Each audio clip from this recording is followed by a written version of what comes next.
Pihak Kepolisian Daerah Jawa Timur resmi menetapkan Bribka AS, anggota Polres Probolinggo, sebagai tersangka kasus pembunuhan FAN, 21, adik iparnya yang juga merupakan mahasiswi di Universitas Muhammadiyah Malang. Kabid Humas Polda Jatim, Kombes Pol Jules Abraham Abbas mengatakan, penetapan status hukum tersebut juga didasarkan sejumlah alat bukti yang ditemukan penyidik seperti kendaraan Bribka AS dan 2 ponsel milik korban. Dan juga telah menemukan 2 buah HP milik korban.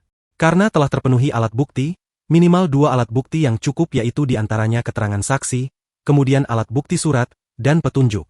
Maka terhadap terduga pelaku AS telah ditingkatkan dan ditetapkan sebagai tersangka.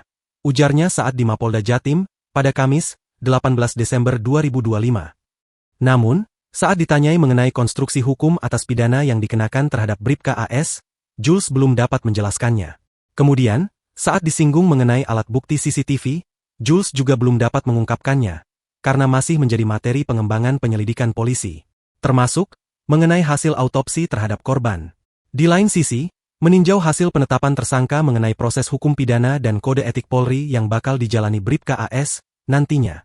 Jules mengungkapkan, Bribka AS bakal menjalani proses hukum pidana terlebih dahulu kemudian disusul proses hukum pelanggaran etik Polri. AS kini telah ditahan di rumah tahanan atau rutan Polda Jatim sejak Rabu, 17 Desember 2025.